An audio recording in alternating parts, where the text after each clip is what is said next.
Hello and welcome back, adventurers. Prepare your Sunday best, for today we are going to talk and walk among the people of Dementlieu. Dementlieus cities possess an array of races and nationalities due to the constant ebb and flow of foreigners. Some come here to study, while others come with dreams of becoming a successful artists. And even more journey to Dementlieu simply to take in the sights, attend a function, or see one of the many cultural events that take place in Port-a-Lucine. For those who wish to mix with the rich and influential in Dementlieu, fashion is as important an asset as political savvy, knowledge, or guile. Despite the clear division of rich and poor, the classification between the two is largely an issue of form over substance. Anyone able to appear noble, even if only through the wearing of expensive clothes of current style, is likely to gain acceptance quickly among the aristocracy. Such a charade is unlikely to be maintained by any individual without significant wealth, however, as the Dementlieus fashion changes often enough to leave most pretenders penniless within months.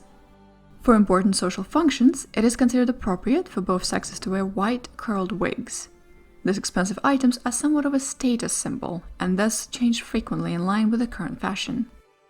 Dementlieus culture and lifestyle are dominated by two extremes: the wealthy nobility and the poor lower classes. The upper classes consider themselves the epitome of sophistication and cultural advancement in this world, and live a life of extreme comfort.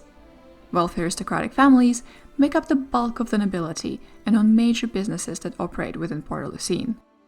Lower classes live much harder lives. Those with jobs can usually maintain a very basic standard of living, their employers extracting the maximum possible amount of work for their wages.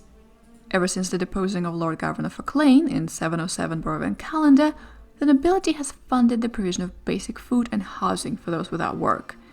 This benevolence is often cited by the aristocracy as the demonstration of Dementlieus' civil advancement. A close examination of the hard, dried breads, watery gruel, and overcrowded tenements that are provided suggests that the nobility is doing the absolute minimum required to prevent a repeat of the 707 rebellion. Unrest is unsurprisingly growing amongst the peasantry, and I suspect that the nobility will realize this too late to actually take action. Professional artists often find themselves flung carelessly between Dementlieus' two social worlds. The casual whim of artistic taste among the wealthy can rapidly accelerate entry into noble classes, but it can equally send the unfortunate back into poverty. Art in all forms is highly respected by both the upper and lower classes. For the rich, it is considered appropriate for all children to engage in artistic pursuit for at least a year after completing their formal education. Most achieve little. Among the poor, artistic talent is viewed as the only way to achieve wealth and to gain acceptance among the aristocracy. Children are encouraged to pursue artistic hobbies, with parents often willing to forego meals to pay for a child's education. The most well-known piece of Dementlieus' high culture is opera. The premiere of a new work at the massive Port-a-Lucine Opera House is the highlight of the Dementlieus cultural calendar, and attracts large numbers of the nobility and foreigners. Art galleries and ballet performances are highly popular, with some focusing on fashion rather than substance. Plays are frequently performed in the open amphitheater at Pernod Bay during the summer, and authors release their major works during the winter months. Education is an important part of the upbringing of any child in Dementlieu. The Lord Governor provides basic schooling for all young children, no matter how poor. Families of means will often pay for their children to attend one of the many boarding schools for further education. These institutions are also popular with wealthy families in other realms of the core. Only the richest, however, can afford for their children to attend the prestigious University of Dementlieu. Marriage is more a matter of political convenience than a consideration of love among the aristocracy. Children are significantly guided by their parents' wishes when selecting a suitor, which are subject to their current social, political, and financial agendas. You can imagine how this leads to a lot of hidden love affairs. Among the laborers, marriage is more a matter of love and is left primarily in the hands of the young. The current trend in Dementlieu is outdoor cafes, most likely because of the increased social interaction they provide and the ability for the patrons to be seen at the more reputable and expensive establishments. What is curious, however, about the natives of Dementlieu is that they are remarkably resistant to mind-probing magic. I wasn't able to confirm the nature of this resistance, but it is apparent that someone with a strong charm has affected the minds of many people at Dementlieu. The Dementlieus' enlightened attitude appears to have manifested in what I would describe as a careless disrespect for magic.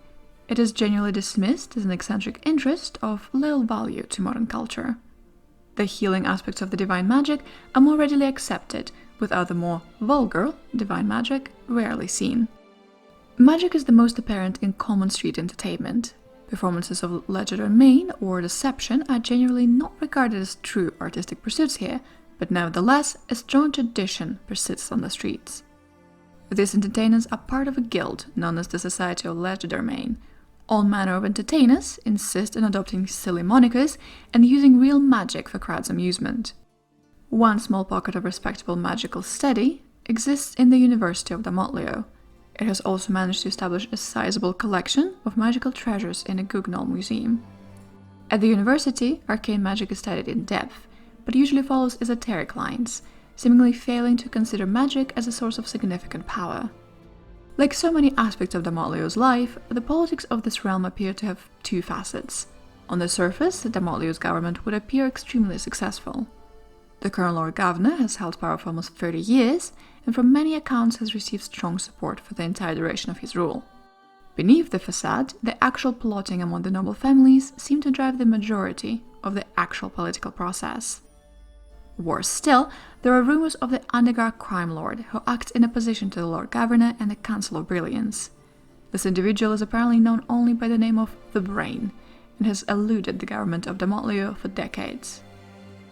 There are only a couple of settlements of note in Dementlieu, both fighting to distinguish themselves from one another.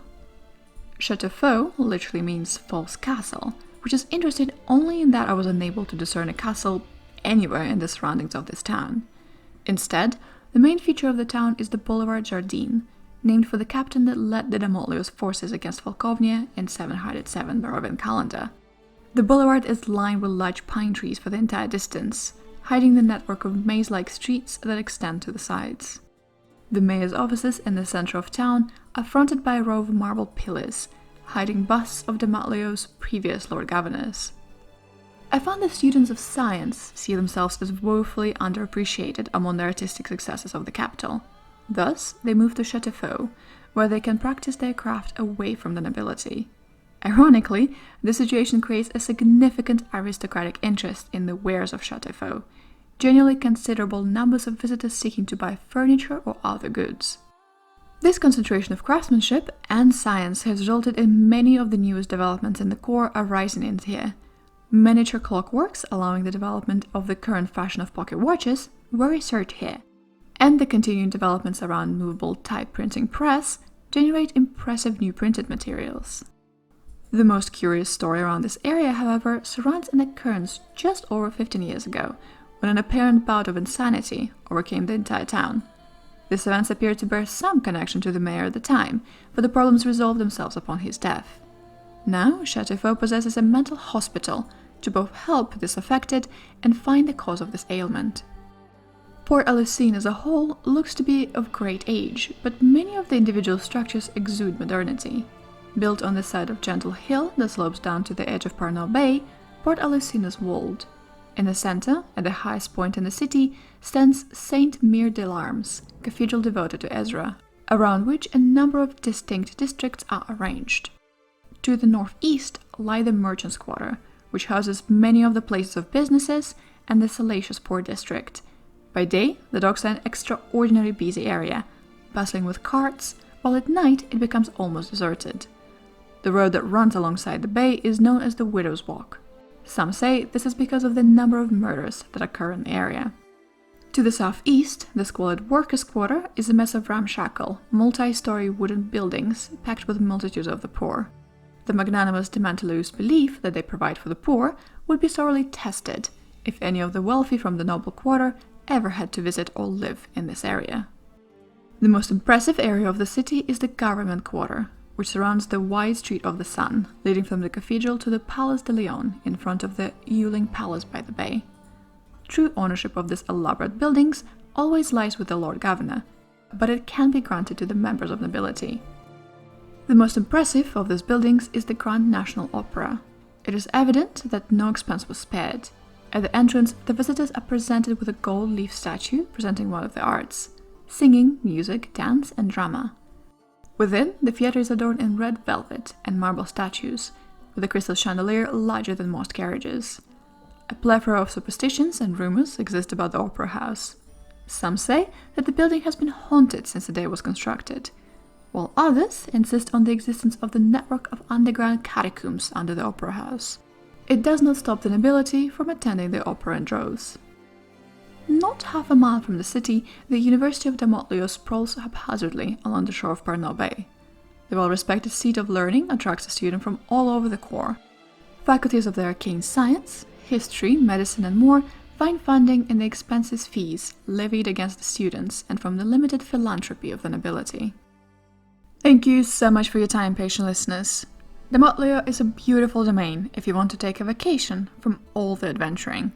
But please, do not mistake vacation for settling down. And as always, be careful while crossing the mists.